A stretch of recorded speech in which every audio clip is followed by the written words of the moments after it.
Yes.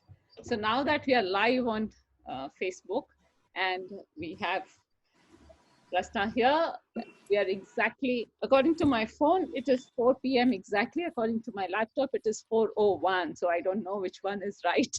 So either which way is we can start. So let me start with introducing myself. My name is Madhujit and I'm the host for you today. I'm being supported by my colleague Kirtika, who will be our co-host and will be taking your questions today. And she'll also be monitoring the Facebook, where whatever questions you have, she'll be taking that and presenting it to our speaker today. Kirtika, would you like to come and say hi once? Yes, hi everybody, and hi Rasna. I'm very excited to get into today's session and looking forward. Hi to you, Madhu and Kirtika. So I think the first thing is a very happy Teachers' Day, and because I mean today is a very, very, very important day. I would say the first time I met Madhu was during a mentoring session, and so I think this is very important for me. Thanks, Madhu, for all the mentoring and guidance you've been giving me throughout. I mean, I think our relationship is like about 5 years now. Exactly. And Rasna, it's very surprising. And, I would like to introduce you in a formal manner, but before, thanks for bringing up that introduction. Just give me a moment. Yes. So thank you for bringing up that how we met about 5 years ago and how we've been mentoring each other and how I've been using your example and I told you that I'm a big fan of yours and the kind of things that you do and how I use your example, you as a role model in a lot of my programs. And I do remember telling you this, that if you start charging me for it, if you start patenting your life story and which I'm using in the training programs, I'll go bankrupt in that sense. Yes. That's so sweet. So, Rasna, before I introduce you, I would like to introduce the concept of Beyond Belief. Beyond Belief is an initiative that we've started at Ananya-Women at Work, which is a diversity and inclusion consulting organization. So in our growing up, we all pick up certain beliefs and certain thought processes, which become finally our identity. It becomes so much part of us that we don't even realize. Just like today, if you ask me the size of the nose, do I know it? I don't see my nose every time. So it becomes a very much part of our identity as to what the beliefs are. Now, Beyond Belief, we invite our guests to share with us about some of those beliefs that they identified in their life journey and going beyond those beliefs. Now, those beliefs could be their own or somebody else's as well. So thank you, Rasna, for joining us. And when I read your bio here, Rasna is a BE Electronics and Communication Engineer from Vishwaria Technological University, MS Software System from Bilani, pursuing her PhD in Artificial Intelligence, Large-Scale Machine Learning, specializing in Computer Vision from IIT Hyderabad, India. She also holds an Executive PG on Strategic Management from IIM Kozhikode, India. Rasna is an R&D Manager, India Leader, AI and Data Sciences, Research Scholar, Image and Video Processing in ML and AI, Quality Specialist, CMMI, ISO 9K, AS 9100, IQA, and is an Aerospace Certification Specialist, that is TSO Specialist, Software, Database and Systems. Now, Rasna, are you the only woman certified on this or only Indian certified on this? Something like that. So I mean, this goes back to being the first woman in India, for the youngest woman in India for the organization I worked with. So yeah, I should say then, yes. And this was way back in 2012 when I got my first accreditation with the FAA. But this is more related to the organization I work with. It's Honeywell Technology Solutions.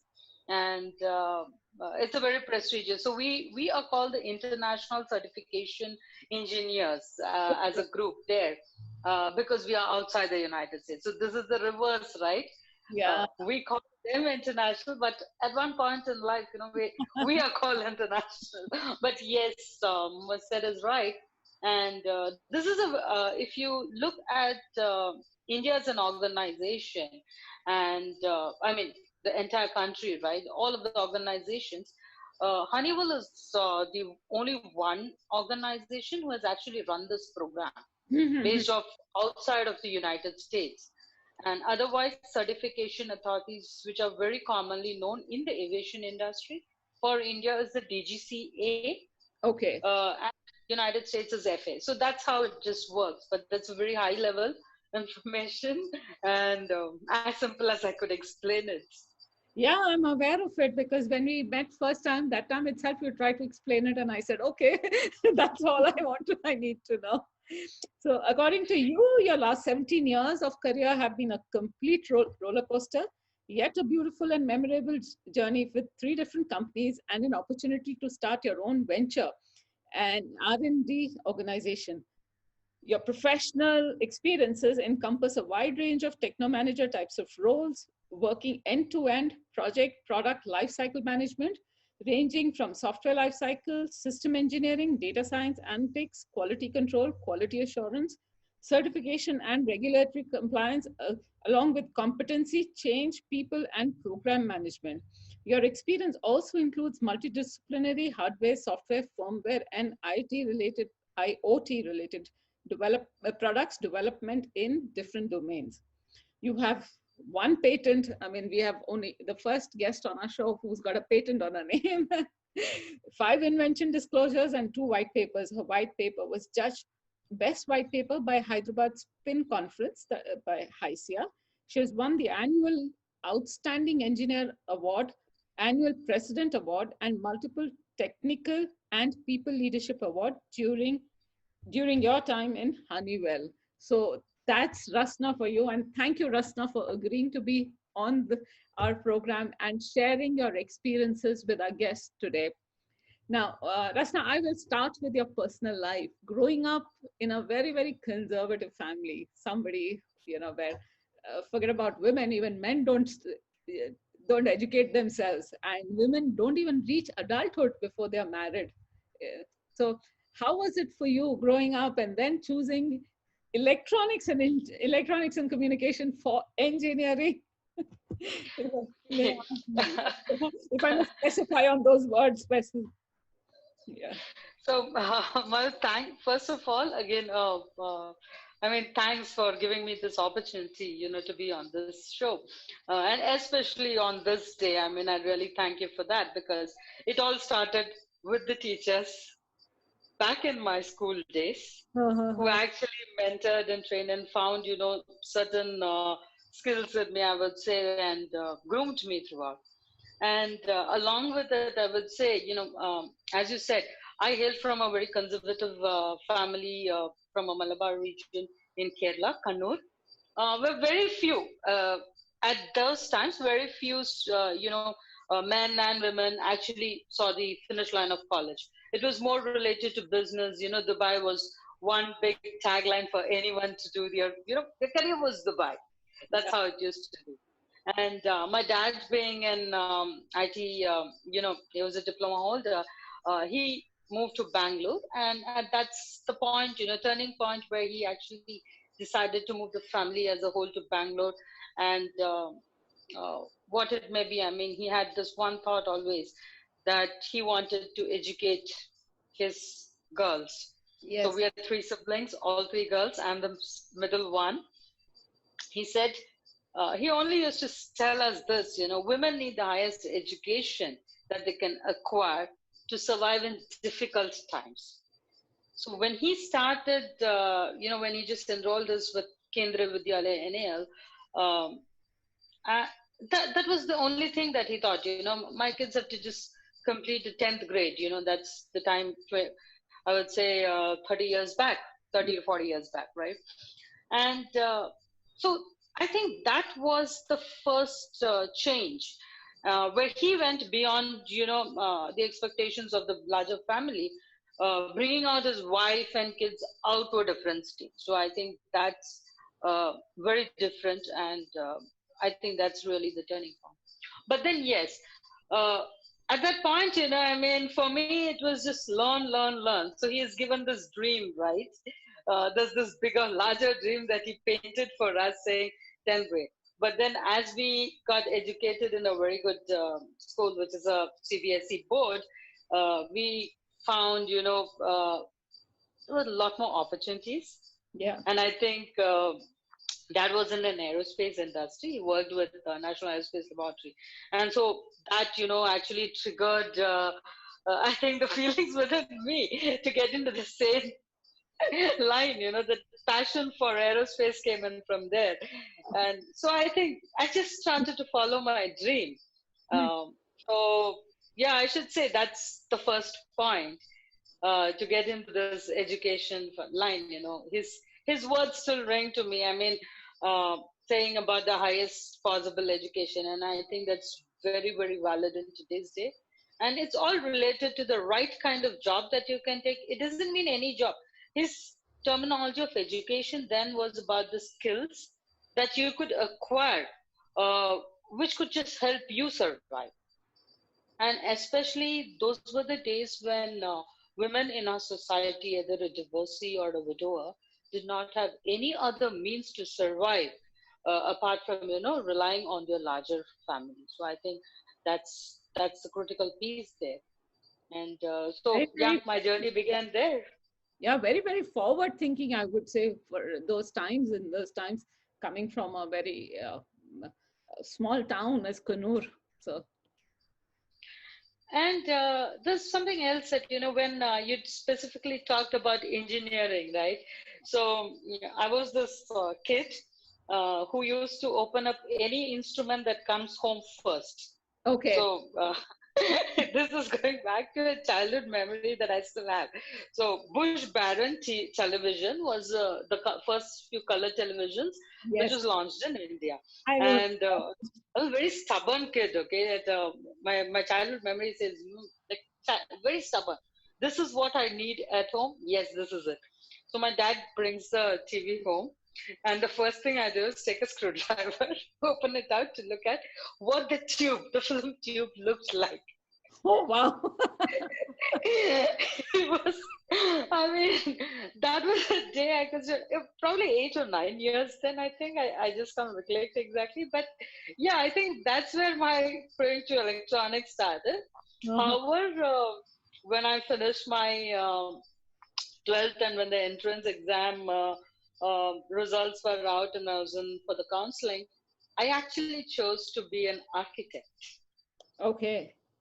My first round of, the entrance evaluation, when you could choose your seat, I took up being architecture.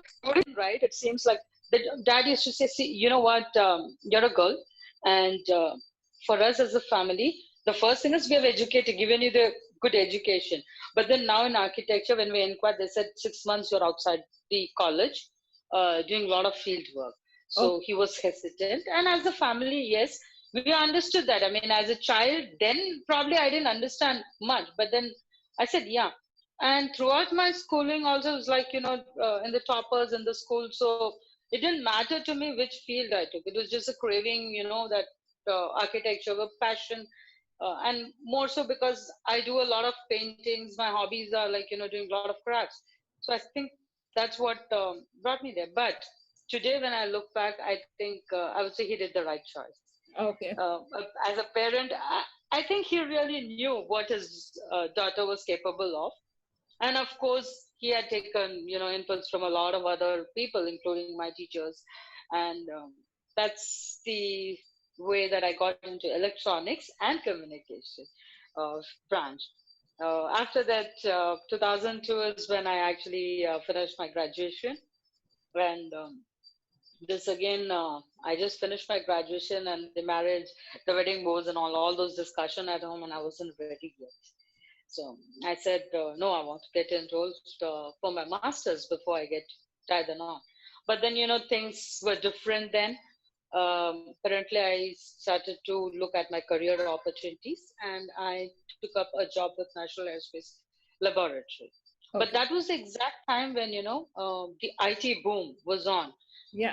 TCS, Infosys, they were the leaders then, and everything was related to software. And my passion for electronics, for me, software was like I can learn anytime, but there's something else that I wanted to do, and it didn't relate to me. Okay. So I joined National Aerospace Laboratory and then eventually Honeywell, where I had a very good stint, 13 plus years. So during that course is when, once I joined Honeywell, uh, I decided that it's time for me to move up on the education stream too. Uh, and that's when, my mindset also changed. Earlier, I used to think, you do your master's, then you get into a job, and I said, why not do a job with, your education? How difficult is it going to be?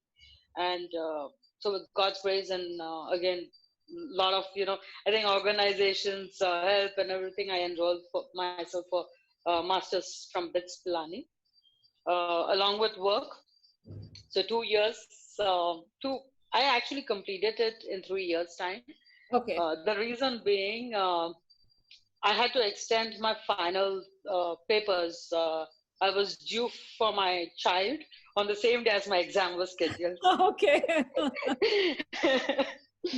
So my first baby, and so it was just not possible. I had to be physically present in the campus in Rajasthan. So I had to move it out. But yes, I think it was a great time. And between this time, I actually got married too. And fortunately for me, my husband has been very, very supportive of education. Uh, Balancing my work and education, I think has been a, a major support for me, training, mentoring me too, because he's another technical person, I would say, fully engaged in it. So that's how the strength of the engineering comes into play. So actually, that actually brings me to a question which I would like to ask you. So having a supportive partner is very, very critical in life journey if you have to make those leaps, uh, leaps and bounds in your career. So, and you mentioned that. So while this is your this side of a story, your personal side of the story. Now, I'm talking about your professional side of the story. From the beginning, you've been in a very, very male-dominated industry, and from there to now, you may have seen how women are treated. I mean, is there a difference that you see, or is it just the same how it was? No, I do see a difference. Earlier, I think, let me talk about the women myself, right? There's a time frame when, as I said, in school too, I was very open. I mean, I'm a very straightforward person. For me, what's right is right. That's how, my mindset was. So when you get into an organization, there are things that you have to change. I mean, the first and foremost thing is you cannot be really curt, Yeah. right? These are like, a lot of things that you need to modify in your behavioral aspects, plus a lot from a personality perspective. And I think the initial days of my career, I did not find it very difficult, because then people were more open to having conversations, and uh, I think they allowed us to explore more. They Okay. did not put a tagline on my personality as such. And maybe it's, I don't know if it is that I had got a good environment then, where anything and everything they supported. So you break or you make a product doesn't mean, but as long as you're right, you're speaking right, you have valid facts and figures, I think the world listen, right? But as we grow in the organization, the one thing I understood was this competition. And then, earlier we talked about sympathy, now it's empathy. There are things that actually evolved. And with that, what has also happened is uh, there's an insecurity feeling that has been built up both in men and women. Okay. And I think that's something I've been observing, where I feel that people are not so open as they were earlier, unfortunately. But at the same time, they're trying to drive us into the forefront, be the front runners in the industry. And I think that's a lovely piece, because we multitask so much that even when I speak to you, probably there are a lot of algorithms running behind my brain, thinking, what's the next thing I need to do? I mean, where are my kids? What's going to happen? Like the next hour, I might be planning my entire schedule. And Yes. that's a very common trait of every woman, right? So, in order to declutter that mindset, I think we do need the guidance from men, and that's something I find it uh, very different, because men are so focused. Uh, I think maximum of a two task is what I observe that they could do at the same time. Rasna, while you say that, I would say, see, the diversity is all about, because we bring multi perspectives at any point in time, and whereas men bring only a single perspective, that's why organizations which have diversity, or groups, or R&D which has a lot of diversity, bring out much better products. So, but when, what caught my attention was, you said we must learn from them. No, they must learn from us, that both of us are two different types, and we need to be together to bring out the best in the world.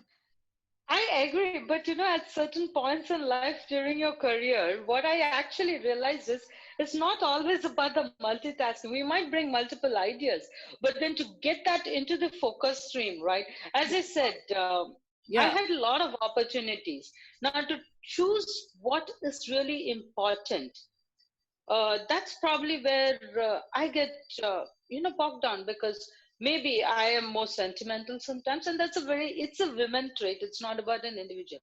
I find that there's a backlog that we carry most of the time as an engineer, and to let go of that. To let go of that mindset of family and thing, it's very difficult. Mm. And I have personally, I really want to bring this situation that I face. I've had scenarios when I had to take a decision between, staying with my family here in India versus, making a travel. This is, I had an assignment on site. So I'm mom of two kids. My daughter was just 3 years, and for me, that move was very important from my career perspective. Yes. Now, at the same time, if I look at my family values, I have my son who was like, excuse me, 7 years. Yeah, she was two and a half, and he was 7 years. So if you look at how I weigh myself with the family, how do I want to do with the family? How do I balance it? It's a very difficult decision as a woman. It took me nearly 3 to 4 months to take a decision and move towards my career. I decided, actually, I left my son here with my husband, and I moved to US for an assignment in probably 8 to 9 months, or maybe close to a year. So we were there, my daughter and I, and my son and husband, managing the stuff here. But it had to be, though my son was 7, I had to have lots of conversation with him, make him Mm. understand, and I also I gave him an opportunity to travel with me, and said that dad can, papa can stay here, you can join me there. But he consciously decided that he's going to be with papa. It was a statement saying, mama, you have one child, you have a child there, papa will have no one, so I'm going to be with him. Beautiful. But I think that's where it all comes out, right? Because if it has to take 3 to 4 months for me to decide on that move, that's a challenge. And I was in my peak of my career.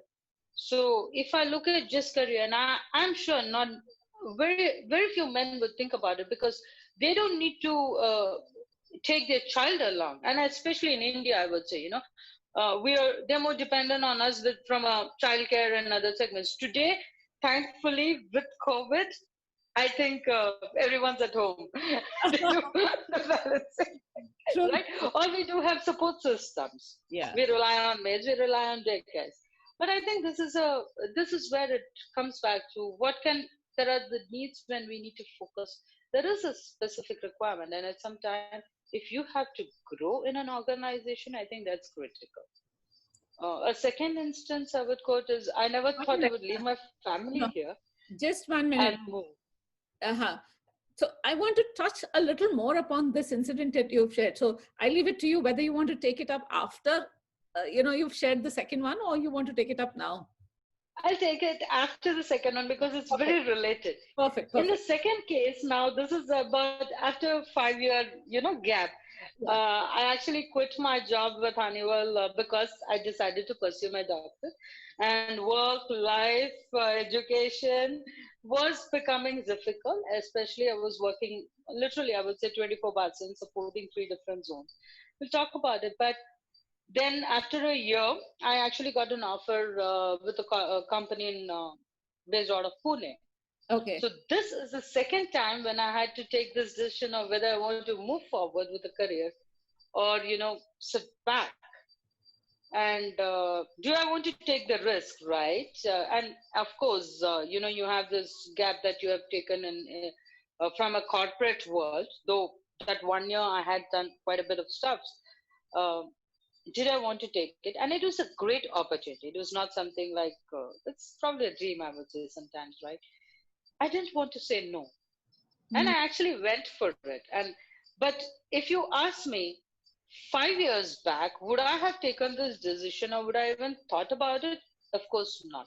Mm-hmm. Because for me, family had always come first Mm-hmm. as compared to my career until I could understand, what it is. Yeah. So I think that's what I want to say. I mean, it's probably I shift my focuses according to time. And that's where I say it's all about time, the illusion, right? How you balance that time, when and what choices you make, I think is very critical. Yeah, that's so true because, going back to your first incident when you took your 2.5-year-old baby, who's literally not, not actually, but literally in your arms still, and going to a new country, new place, you don't even know what are the facilities for there. That must have been a very, very brave move for you because, one, you don't know what's out there. Two is that, eh, absolutely no support there in terms of family is not there, nobody's traveling along with you. Third, I also appreciate your organization to have given you the opportunity. Most of the time, the organization or the manager themselves would assume, oh, she's a woman, she's got a baby, let me not even share the opportunity because anyway, she's not going to take it up. So they don't even bother to share. The biases are so strong that and the women also, the biases are so strong. At least you took those 3 or 4 months to decide. A lot of women I know, first instant, the moment somebody talks about it, it's a no. They don't even give it a thought. So that's hats off to you, hats off to your organization, and hats off to the move that is there. So fabulous. So I mean, really appreciate that. So this mother actually triggered something else. I don't know if I've ever discussed this with you. So when I was due with my second child, my daughter, right? I worked until my last day. So tomorrow is my due date, and I was in the office premises, and everyone used to say, I think it's time you actually make the decision to take your leaves, right? I said, it's okay because my husband and I work in the same organization. I said, he's just on the floor above me. And if at the end of the day, he needs to be around to take me to the hospital, right? Yeah. So, uh, and, they had made sure as an organization, they always had the ambulance and facilities available because they knew, that as a working woman, we needed that. Yes. Right at any point of time. So I think that's hats off to the organization, as you said. And when you talk about opportunities, I love, I always say I had a very, very proud moment, time frame with Honeywell for that reason. I mean, it's my first company and I always talk about them a lot. Uh, I think they had given opportunities for every individual in the organization. Mm-hmm. And be it a man or a woman, right? They had nurtured the capabilities. And so when I was actually in the delivery room and after delivering my baby, I get the first call from my mentor back in United States, Yeah. and congratulating me. So it was supposed to be our weekly team meeting time. Oh, wow. And they actually used it to congratulate me. Fantastic. So I think that's where the organizations, the building blocks comes in, right? Of how you groom yourself as a woman, how supportive they are, right? So I think Absolutely. that's interesting. Yes, And yes. that was the first time, actually, just after my delivery, they did want me to travel to US because of the certification requirements. I had to be in person for a training with FAA. So Mm-hmm. that's the first time I actually traveled with my toddler. But again, uh, when I traveled, the company had also made sure that my husband and my son also traveled. So he also had gotten equal assignment there, Oh, and we spent quite a good time there in the same, place. So when it came to going back to United States after 2 years with the daughter, the one thing I just enjoyed there was that I had her school where she went when she was an infant.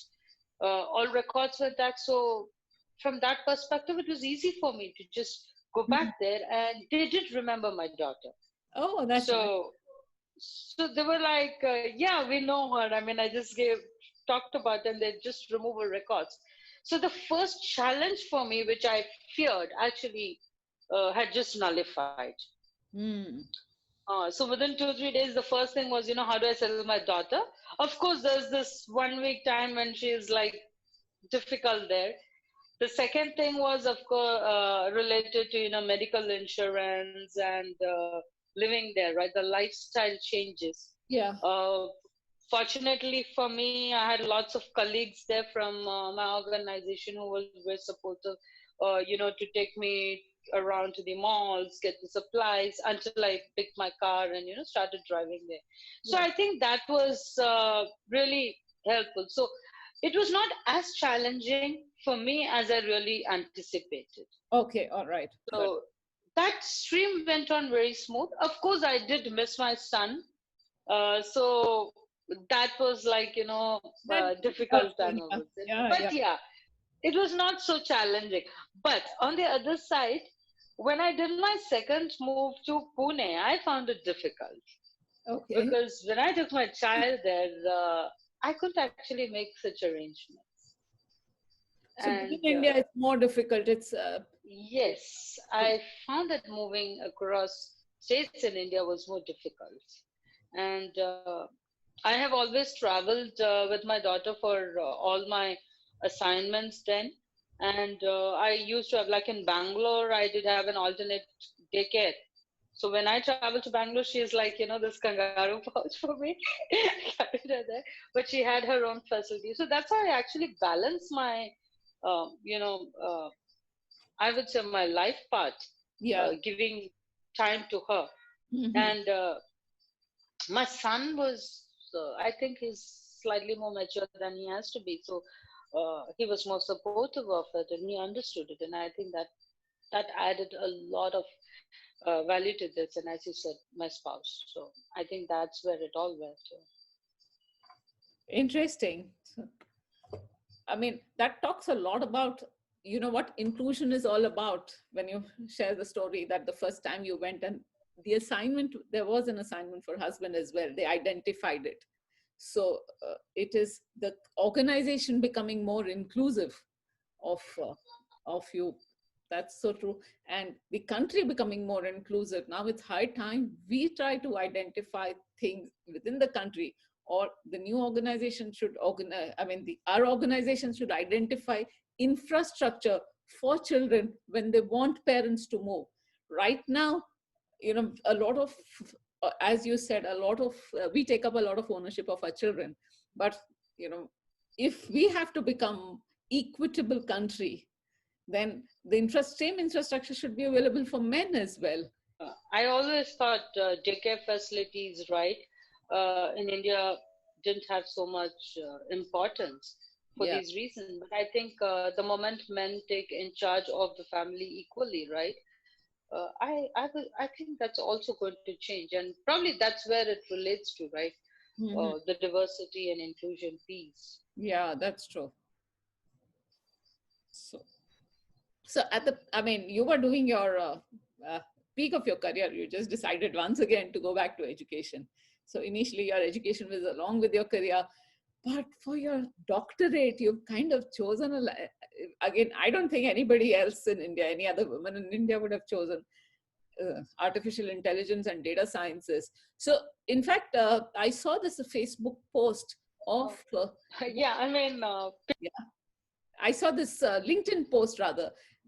Women in AI in APAC, and there are very few of them already, very few of them, and you decide to choose that. And between your career and education, you then chose career, which must have been a very difficult decision for you. I'll say yes and no. For one thing, that as I said, right, because the one always what reminded me was my dad's words saying, highest education. So as much as possible, I wanted to do it. So uh, I did my MS in 2007. So this is very interesting, right? So I completed in 2007. It took me nearly 10 years to take that decision to do my doctorate.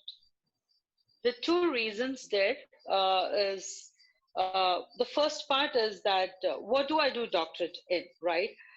Being in the corporate world, I always was looking at the forward emerging technologies, along with what are those technologies which are sustaining. So if I had to be current in the industry 10 years down the line, I observed, I mean, I keep doing a lot of research then to understand what areas are good. So I said, I have an electronics and communication background. I'm into software systems, and now probably being in the aerospace industry, I probably should take an aerospace related doctorate or something which is going to be relevant. That's when I started having this for statistics, Okay. and a lot to do with data mining and analytics. Uh, Especially, data mining and analytics was my first job profile. I worked in it in 2002 when people didn't know what these words meant. We used to call it just database analysis, safety analysis Yeah. then, and neural networks, fuzzy logic. These were the words only that were used, and I actually was working in those segments. So I think that was the first trigger for me for statistics. And after my daughter was born, I realized that I had to give time. Now it is not the threesome, right? It's four: Yeah. my son, my daughter, myself, and my husband. So it's like, how do I manage the time and also ensure my education goes on? So I actually took a break. I said, okay, let me wait until my son is capable of doing things on his own. Okay. And I need to focus on my daughter for a minimal time. I guide her and she's able to at least work on her motor skills or, fine skills like that. So somewhere in 2015 is when I actually started to explore and actually got a couple of offers from universities abroad for a statistics related doctorate. But in 2017, as I said, that's 2016 and 2017 was when actually the machine learning and AI started to become the big talk in the industry time frame. And I started to explore on it, and I thought this was really it, because that was going to stitch both statistics and aerospace for me. Yes. Yes. Yes. Yes. And today my research is, of course, in the aerospace technology, image and computer visions for aerospace. So I actually was able to bring both together, and I said, wow, I think that's exactly what I want to do. So two things again, between professional and personal, and I think I actually miss my home. I miss being with my son and husband throughout the tenure, and yes, I said, I think I have to get back. Uh-huh. And as long as it was convenient for me here in India to work, I think it was okay. And again, I really have to appreciate the organization for giving me a lovely, flexi time. The abroad and ended decision, right? Going back to that, it's again weighing on the personal plus professional, and having to work in 3 different time zones. Um, Away from family was difficult. It Yeah. was easier for me to stay in India and be close and still manage the time zone. So I decided that. But the reason I quit, right? That's the key. That was the question. Um, so I have joined, the university called IIT. The Yes. expectations are very high, Yeah. and I mean, for a part timer or a working woman getting back to that education line and competing with the youngsters of today, it's difficult. It was extremely difficult for me because I had to catch up with their speed, whether it be doing my assignments, and the curriculums are very difficult. I mean, I have so many credits to complete in a year. So the Yeah. first semester I did do it along with my work. It so happened that I hardly spent maybe on an average 5 hours of a day to sleep, and my weekends, which used to be completely dedicated to my family. When I say that, I had a very strict rule. I used to say, you do not, in the organizing, I was very clear. I said, Friday evening 5 to I would not, I wouldn't. I mean, anything emergency. There's nothing emergency as to disturb me over the weekend. So what happened was Saturdays and Sundays were now consumed with my education, and I couldn't balance it really well. Sleep deprived, and probably I was getting into a little depression then because I couldn't perform as well as I thought I would perform Okay. because of these. So then I decided maybe I need to take a break until I finish my coursework. Okay. So that's when I actually took the decision to leave the organization. And so mid 2017 is when I quit. So 2017 to 2018, I dedicated myself for my education work to closure of my courseworks, and parallelly, I did not want to lose touch with organizations or the outside world, corporate. So uh, I did a lot of mentoring programs. Yes. One being, I actually trained university students, final year engineering students, for readiness into the industry. Okay. And, I'm proud to say that 80% of the students actually got placed in their first round of interview. So I Yeah. actually worked with KL University. Huh. Uh, we had a kind of a 40-day workshop I Okay. had created, expanded from domain training to system engineering to software. The entire profile of mine is what I actually transferred to them, Beautiful. with a little bit of sync of AI and machine learning Yeah. and personality development group discussion. So this is really enlightening for me because I started to get learn and teach, right? And at the same time, I actually started my own R&D organization, the venture, founded it, started researching on data science, and today I proudly say we have 2 India patents filed for the Yes. organization. Fantastic. It has happened a month back. We haven't published it yet, but yes, the filing is done. We are waiting for it to be granted. We're working on it.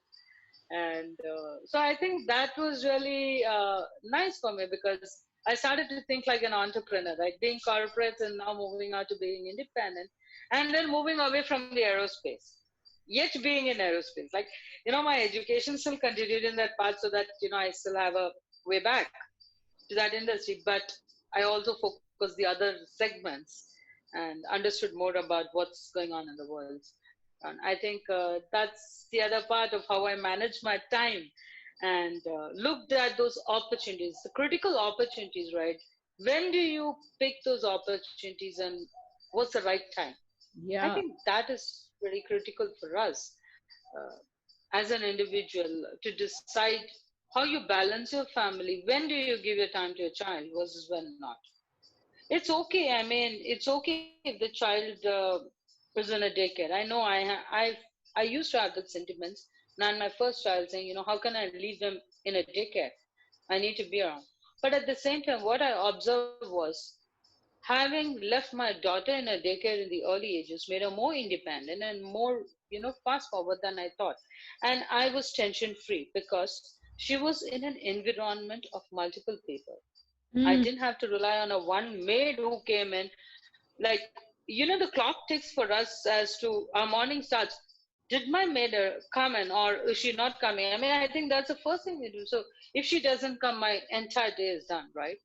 So I true. think that's something that changed over a period of time, right? That belief also changed. Like, I can rely on a daycare than a single maid at home.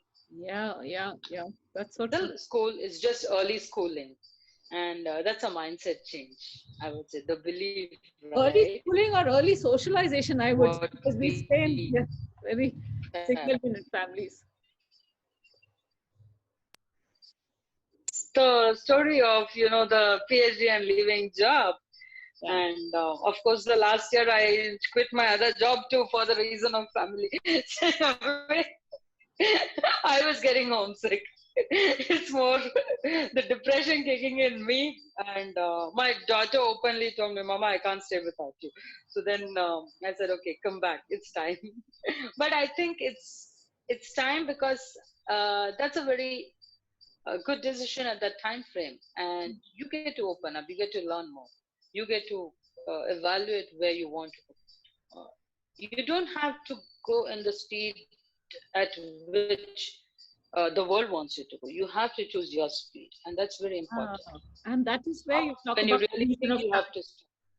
Yeah, that's also an illusion of time, that by this age I should be this and this career level and this designation and this thing. So that is all illusion on time. And another thing that you did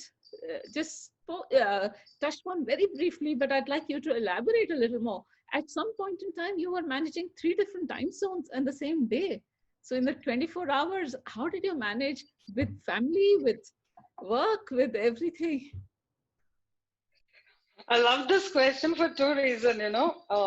A recent interview that I had some offers over the last few months, and one of the interviews, a very senior leader, asked me the same question: "What does a day look like to you?" For me, that question was like, "What did it mean?" I mean, it's a normal day for me, right? Why this question? That's the first thought that came in. And so going back to that time, how I managed it, I had, so Monday morning, I start on Monday morning, right? 8 o'clock is the time I said I am back to work. My son's school bus comes in around 7. So it's a normal day like any other lady's day where the child goes to school. Now, by 9 o'clock, I'm in the office, 9, and he returns at around 3:30. Okay. So what I did was, and along with that, the important thing is I had a lot of calls to attend post 8 o'clock in the night. Okay. So now three different zones. India time zone is a 9 to 12, which is a very comfortable zone. China comes in after 12, and you have time to they come in early actually, but Yeah. then I have this time where I can still interact with them before they leave the Okay. office. Okay. Okay. Right. Yeah. So either you do it early morning or you move it to a zone where you're comfortable and they're comfortable, just prior to their lunch or just after their lunch. So my Yeah. meetings, I had actually worked well to decide on when I talk to them. Hmm. I had this regular daily meetings.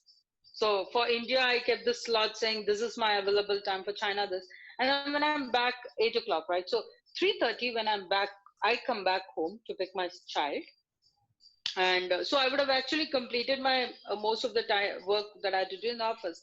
3:30 I come back. 3:30 to 7 is a complete dedicated time for my family, children. It's Mm. not even for my husband. So 3:30 my son is back. I give him enough time, like about 2 hours before I pick my daughter from the daycare. So initial there were clashes. When I picked for her, she wanted more time of mine, and my son felt a little distant. So I said, okay, I pick her a little later. So I give him his time till 5. Then both of us go out, pick her. He spends his time with his friend, and I spend time with her till 7. So 7, I'm back home. 7 to 8, I'm, getting done with the meals and other stuffs. And after 8, I'm back to my routine. Now the second day is the critical part because I've spent my night out. Yeah. And it's impossible for us to wake up early in the morning because my calls sometimes, went until 3 a.m. or 4 a.m. in the morning. Yeah. And there were instances when I had to support until 5 a.m. in the morning, which is like Okay. US 5 p.m. So in those times, so the Tuesday on was when my spouse came into picture. So he made sure the breakfast is ready and he sends my son to school. Okay. So after he is gone, I actually, by 8:30, 9, I have my breakfast, my tea, everything ready. I prepare my lunch meal, I drop my daughter, then I'm back to work. So Oh, this routine actually worked well with us. And along with this, right, because I had to work on my health. yeah. So my child's playtime was my walk time. She Okay. loves cycling. So I actually did my exercises with her and, did those. So I think that's a good balance that I got. And it continued. So I started this balance very early. Uh-huh. And one other reason for this is that I come from a family where even today there are no servants at home. Okay. Okay. My grandma, who's in her 90s, still prepare a meal for 20 people, Wow. 25 people. So Okay. we do not have servants or maids in home, not even to do the work of the garden or outside, acres of lands with coconut trees, nothing. Everyone is doing their own job. We're like, my housework actually gave me the break, it kept me active throughout because physical exercises begins there. I mean, sweeping, mopping, but it's all the same, right? You do your squats or you do your lunges. You're actually doing it right there. Absolutely. Absolutely. Yes. So I think that's how the day was, and that's how I actually worked on my time zones. And when I started my education line, I still had to give 2 hours a day for my studies. That's by then my kids grew up. So fortunately for me, I handed over, an art kit to my daughter. She's beside me and still studying. So it worked. So I think that age and the time, right, of when and what, I think I actually uh, maybe picked the right time to take these steps, I would say. So yeah. So inspiring. I mean, how you're managing your time, not only in terms of 24 hours a day, but also in timeline in terms of life journey. Fantastic. So, Kitika, do you have anything to ask? I Kitika? know. Yeah, yeah. I'm just. I felt like I just saw a movie of her entire journey as a filmmaking student. I was like, okay, I just saw a biography. So I'm just listening, and I don't have any questions, ma'am. It's very very interesting to hear from her all these. So, Madhvi, you want to show your face and come forward and say something? Yeah, I have a couple of questions. If Rasna. Rasna is ready to take it. Sorry, Rasna is ready to take it. Sure. Amazing experiences, Rashna. It's really fabulous, and I mean, I'm really surprised and then very happy that we have organizations who've been supporting so much, and there is so much of equality. From the way that you are talking, there was so much of support and equality. I mean, I did also have some of them, but not really this to this extent and this way. That's one. I have two questions. One is, what was the experience of the patents that you were talking about? And I mean, I don't know. I'm not really an expert in the patents and all, but I just wanted to know that I think there are three stages. The stage one is you apply, and then there is you publish, and that's to some extent, and then you're granted the patent. So where are these patents now? At which stage? Or you're already granted the patents? No, it's filed and we're waiting for it to be granted. So the one which is filed in the US, Tony, it takes generally time. So that's the one patent that I've been talking about. The two recent patents is for my organization, which is with India. I mean, filing in Okay. US is quite expensive, but we did think we'll target the India market first. Both are related And to your work. AI? Both are related to AI? AI, yes, yes, Okay, yes. great. And even my invention disclosures are related to AI. So, since you talked about the patent, right, this is something I would really like to do. Many a times our ideas are rejected. And these invention disclosures are those which actually didn't go to a patent filing process for varied reason. The industry did not feel it important then. But trust me, if I actually give some offline discussions, if I tell you what my patents were, you would see that those are the systems which is implemented today in the AI world. Very sad, very sad. Including, and image recognition for a billing system, right? You just put your tomato there. And I actually had those entire pipelines out. But yeah, it's just about the time and it's about the forward looking, right? What comes in. So patent granting it's and probably filing more about who time. gets there first. Is it more about who gets there first? Multiple people trying it out. It's not necessary, because between filing and granting, it's a lot about what attorneys look at. Though if you see the patent portfolio across the world, right, there are thousands of it. True. So I think it's slightly different and it's difficult today. And the same thing I find. I mean, I actually moved from patenting to publishing now, and that's like very, very difficult because there are a large number of people today in these segments. So it's luck. I would say sheer luck, and it has to be luck. It's not about, because everyone has technology and ideas. Everyone has ideas, and they're unique. I believe that there are many things that we think is simple, whether it be writing, like your font. There are techniques involved, right? Each one of us has a different flavor. So I feel everything is unique. So yeah. And I had a second question.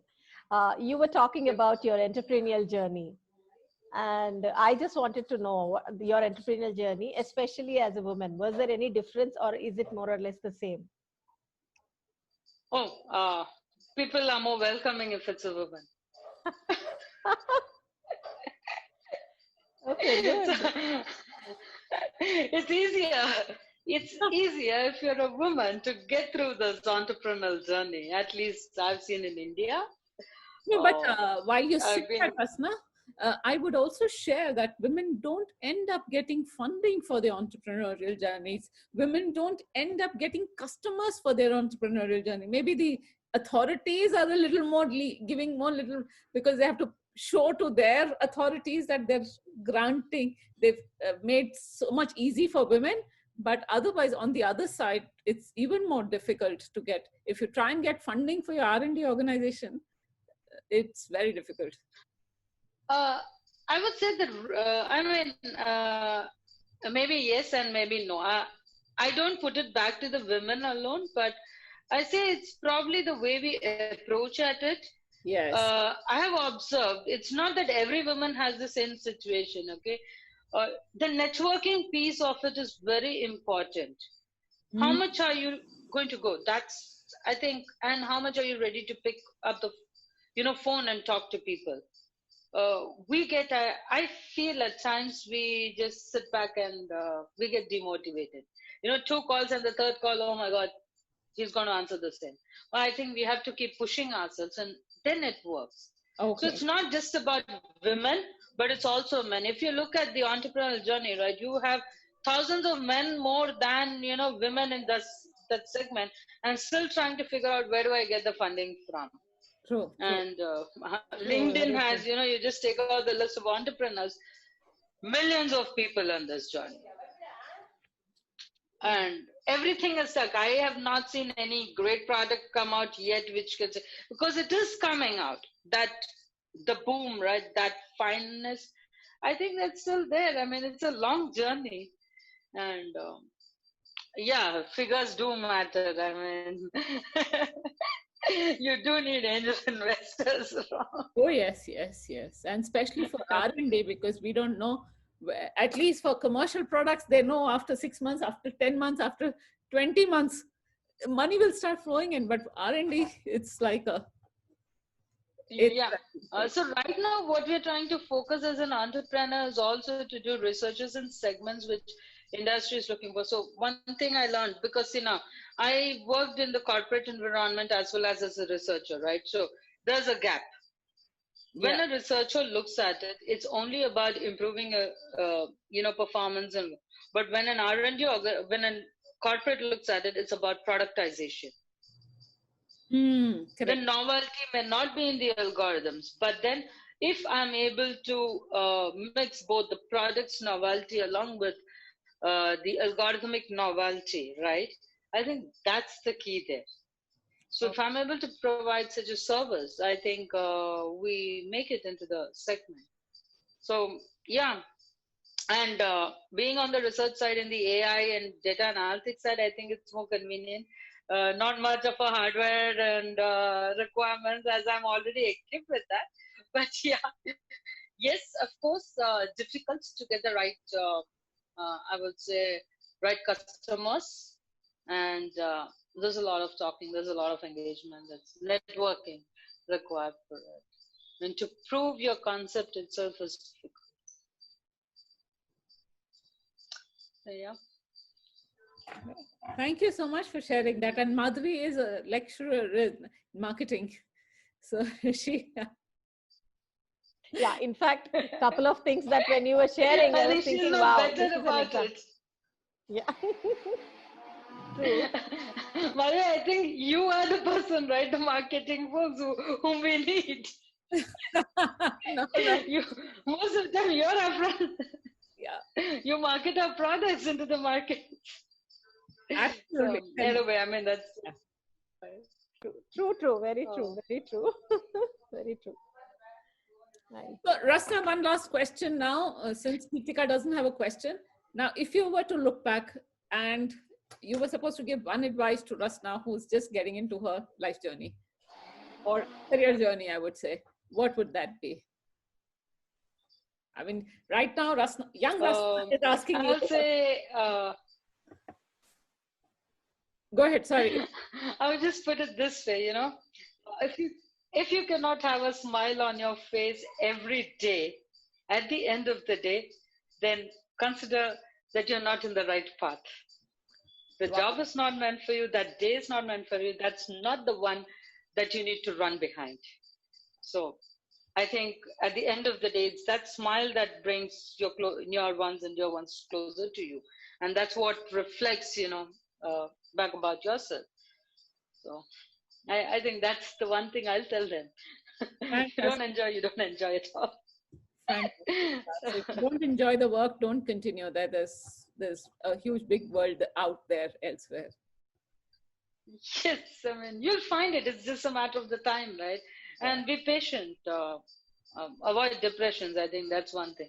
Learn to understand yourself. Mm-hmm. So. All right. So thank you. Any questions, Kritika? So, yeah. Facebook? As of now, in Facebook, there are people who have said hi to Rasna, called Anjali Agarwal has said, lovely to see you, Rasna. And Shilpa has told, happy Teachers Day. You keep inspiring me through your work. Thank you. And of course, Madhavi has written, and she has also, asked her question out. So that's all we have for today. So we exceeded by 10 minutes today, but we can give it to the infrastructure issues in between. So thank you, Rasna, for being here. And really wonderful. Hey, yeah. Mother, if you don't mind, I would actually want to talk about one small other initiative that I've just started off. I've actually started this group on LinkedIn called Women Incepts Women. And the idea behind this is to look at women who are ready, passionate, and are willing to nurture other women and drive them to, take the right decisions. And especially, I look at this word incept a little elaborate, saying, someone who can inspire or nurture, coexist, empower, and transform an individual, right? I think that's that's very critical. And I think as women, we need to hold hands, and we need to break those stereotypes. So I just would end up with a statement. I would invite more women to join that and share the experiences and help us, coexist this world. So keep it as an open invite to all. Absolutely, all of us on it. You have me definitely there. I'm sure many others will join in. I'm going to join too. I'm That's just fantastic. already going to search for it right away in LinkedIn. See you there, and let's collaborate further there. And I think that's our way forward to learn. And, again, very happy Teachers' Day, and thanks for this opportunity, Madhu. And Kritika and Madhvi, it was nice talking to you too. Thank you. Happy Teachers' Day to you too. Thank you so much. Hi to others on the Facebook too. So yeah. Bye-bye. Have a good day and a nice weekend. Yes, have a good day and a lovely weekend. Bye-bye. Bye. Bye-bye. Bye. Thank you. Thanks once again for being on the show.